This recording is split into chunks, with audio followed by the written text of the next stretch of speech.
बाबा निस्संदेह एक आध्यात्मिक शक्ति हैं। पीढ़ी दर पीढ़ी उन पर विश्वास बढ़ता जाता है। हमें बाबा पर इतना भरोसा है कि अच्छे या बुरे वक्त में किसी और की सहायता की जरूरत ही नहीं पड़ती। एक बार उन्होंने अपने भक्त के रूप में स्वीकार लिया तो आपकी रोजमर्रा की जिंदगी तथा सोच में बदलाव आएगा। आप किसी को नुकसान नहीं पहुंचाएंगे, लोगों से साफ दिल से पेश आएंगे और अगर आप गलत रास्ते पे चल भी पड़े तो एक प्यार भरा हाथ आपकी पीठ थपथपाएगा और इशारा करेगा कि सही रास्ते पे आ जाओ। शिरडी साईं बाबा जी हमारे जीवन में 50 साल पहले आए जब हम बच्चे थे। मेरे पिता उनकी तस्वीर लाए थे और उनसे बहुत प्रभावित थे। वो बाबा की तस्वीर की ओर निहारते हुए उनका ध्यान करने में रुचि लेते थे। बाबा की ओर देखकर उनसे मदद की गुहार करने से मुझे शांति मिलती थी। इससे मन में स्थिरता आई। श्रद्धा और सबूरी एक कारगर संदेश है। मेरे ख्याल से ये जवाब है उसके लिए जिसे मार्गदर्शन और सही जवाब की तलाश हो। मुझे पूरा विश्वास है बाबा पर और उनके चमत्कारों पर। जब मैंने नौकरी ज्वाइन की वो मेरा पहला दिन था। मेरे प्रशासनिक अधिकारी ने मुझे जर्मनी के प्रतिनिधि मंडल को शिरडी के प्रमुख स्थलों पर ले जाने और पवित्र पुस्तक साईं सच्चरित की महिमा के विषय में समझाने को कहा। मैं कुछ नहीं जानता था। मैं मंदिर गया और बाबा से प्रार्थना की, बाबा अब आप ही मुझे संभालें। शिरडी साईं संस्थान में नए होते हुए भी तथा किसी कार्य के लिए प्रशिक्षित न होते हुए भी मिस्टर शाहने को विदेशी वीआईपी प्रतिनिधि मंडल को घुमाने तथा बाबा की टीचिंग्स के बारे में बताने को कहा गया। उन्हें पूरा विश्वास है कि बाबा की कृपा दृष्टि से ही वो ये सब कर पाए। बाबा ने स्वयं साईं सच्चरित में वर्णित सभी कहानियां सुनाई, वो भी मेरे मुख से। ये उनका ही आशीर्वाद था। एक दिन की बात है, बारिश के मौसम में मूसलाधार बारिश हो रही थी।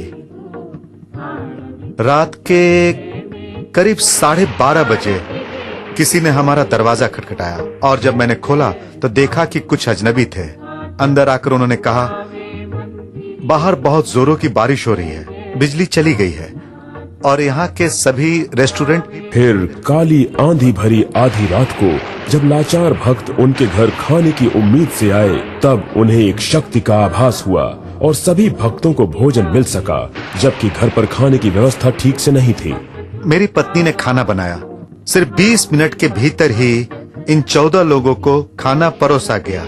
उनके जाने के बाद बचा हुआ खाना उतना ही था जितना कि परोसने से पहले था।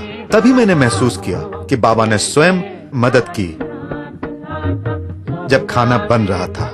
मैं बाबा को एक अनोखी शक्ति मानता हूँ। मैं कई बार अनुभव कर चुका हूँ और अन्य लोगों से भी सुना है कि बाबा अपने भक्तों की मुरादें सदा पूरी करते आए हैं जो सच्चे मन से उनकी प्रार्थना करते हैं। मेरे दिमाग में एक बात आई कि अगर मैं 1918 में बाबा के देहांत के समय लक्ष्मीबाई की बगल में खड़ा होता, तब जब बाबा ने उन्हें 9 चांदी के सिक्के दिए तब मुझे भी कम से कम एक सिक्का तो मिल ही जाता। और इस प्रकार उनकी बाबा से एक चांदी का सिक्का पाने की अंदरूनी इच्छा पूरी हो गई। उन्होंने कहा कि भारत के भूतपूर्व राष्ट्रपति ने आपको व्यक्तिगत रूप से देने के लिए ये छोटा सा तोहफा दिया है। जब मैंने तोहफा खोला तो वैसे ही 10 चांदी के सिक्के निकले। मैं चांदी के सिक्के देखकर चौंक गया और मेरी बहुत पुरानी इच्छा इस तरह पूरी हुई। बाबा कहते थे जिस आदमी की मुझे जरूरत है चाहे वो 7 समुंदर पार भी हो, मैं वहां से यहां तक उसे खींच के लाता हूँ। आज बाबा के दरबार में मुझे बाबा की चारों आरती, बाबा के भजन गाने का, सेवा करने का जो मौका मिला है। जो भी मैं संगीत या भजन गाता हूँ तो सब बाबा का ही आशीर्वाद मेरे साथ है, ऐसा मैं महसूस करता हूँ। जब भी मुझको याद करोगे, जब भी मुझको याद करोगे, मैं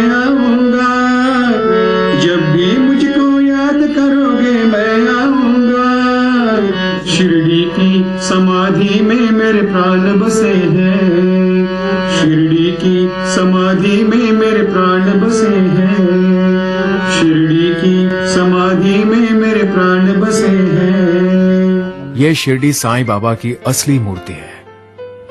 इसे मेरे दादाजी ने 1954 में बनाया था और शिरडी साईं बाबा की मूर्ति बनाते वक्त उन्हें कुछ खास अनुभव भी हुए थे। किसी भी मूर्ति को बनाने के लिए प्रोफाइल फोटोग्राफ बहुत महत्वपूर्ण होता है, यहाँ वो उपलब्ध नहीं था। मेरे दादाजी ने काम शुरू किया। उन्होंने पहले मिट्टी का मॉडल बनाया। उन्हें बाबा के चेहरे के बारे में कुछ अहम बातें जाननी थी और उनकी सही पसंद के बारे में भी। उन्होंने बाबा से प्रार्थना की, अगर आप हमारी सहायता करेंगे तो ये मूर्ति दुनिया में बेमिसाल मूर्ति बन जाएगी। एक दिन वो सुबह 7 बजे स्टूडियो खोलने आ गए। इससे पहले वो लाइट जला पाते, उन्होंने रोशनी की एक चमक देखी और बाबा स्वयं वहां थे। ये वही पवित्र स्थान है जहां बाबा प्रकट हुए थे। मेरे दादाजी ने बाबा का तेजस्वी मुखमंडल देखा।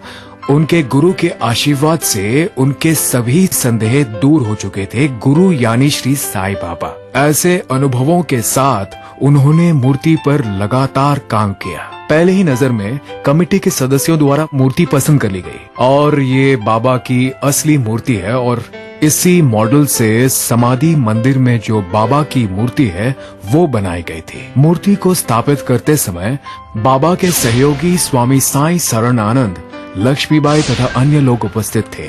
ये लोग मूर्ति देखकर बहुत प्रभावित हुए क्योंकि इन लोगों ने व्यक्तिगत रूप से बाबा को जीवित देखा था। इन लोगों ने मेरे दादाजी से कहा, बाबा इस मूर्ति के रूप में जीवित वापस आ गए और वे बहुत ही ज्यादा खुश थे। मूर्ति को तराशते समय एक बहुत अनोखा चमत्कार हुआ था। बाबा की मूर्ति के इस हिस्से को तराशने पर पत्थर से कुछ अलग तरह की आवाज आ रही थी। जिस हिस्से की मूर्ति में जरूरत नहीं थी वो अपने आप ही गिर गया। बाबा की आखिरी उंगली का हिस्सा अपनी जगह पर लगा हुआ था और ये एक अलग तरह का चमत्कार था। मेरे ख्याल से शिरडी साईं बाबा वहां उपस्थित थे और दादाजी का हथौड़ा उन्हीं की कृपा से चल रहा था और उन्होंने ही ये सब कुछ किया। श्री सुलाखे, जो बाबा के समाधि मंदिर के मुख्य पुजारी हैं, उनका मानना है कि वे बाबा द्वारा उनके चयन और आशीर्वाद के कारण ही यहाँ हैं। वे एक गरीब परिवार से थे और तमाम कठिनाइयों और मुश्किलों से जूझते हुए वर्षों पहले शिरडी पहुँचे थे। 1982 से मैं यहाँ सदा निम्ब वृक्षस्य मूलाधिवासात् सुधास्राविनक्तिक्तमप्यप्रियन्तम् तरुं कल्पवृक्षाधिकं साधयन्तम् नमामि ईश्वरं सद्गुरुं साईनाथम्। वो दिशा देते हैं कि वो हमारा कार्य नहीं लगता, वो बाबा का प्रभाव लगता है। आप इसे अब महसूस कर सकते हैं। ये आप तब भी अनुभव कर सकते हैं जब आप कोई कार्य किसी तरीके से करना चाहते हैं और नहीं कर पाते हैं। वो भक्तों के जरिए ही कृपा करते हैं।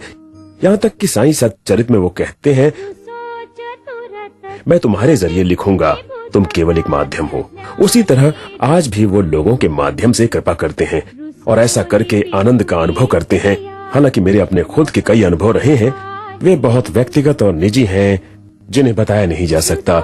यहाँ एक व्यक्ति है जो आपके शिक्षक और गुरु हैं, आपकी प्रगति में सहायक, और जब आप एक निश्चित स्थिति में पहुंच जाते हैं तब वो आध्यात्मिक प्रगति हासिल करने के लिए आपका मार्गदर्शन करते हैं। आप महसूस करेंगे कि वो सिर्फ एक गुरु या शिक्षक या मास्टर नहीं, बल्कि उससे आगे भी बहुत कुछ है। एक गुरु से वो भगवान बन जाते हैं। वो एक जीते जागते भगवान हैं। शिरडी सजाचे लागतील पाय टळतील अपाय सर्व त्यांचे माझ्या समाधीची पायरी चढेल दुःखही हरेल सर्व त्यांचे जरी हे शरीर गेलो मी टाकून तरी मी धावेन भक्तासासी नवसा समाजी पावेल समाधी धरा दृढ बुद्धी माझ्या ठाई नित्य मी जिवंत जाना हेची सत्य नित्य घ्या प्रचित अनुभवे शरण मज आला आणि वाया गेला दाखवा दाखवा ऐसा कोणी माझा जो झाला काया वाचा मनी तयाचा मी ऋणी सर्व काळ साई म्हणे तोची तोची झाला धन्य झाला जो अनन्य माझ्या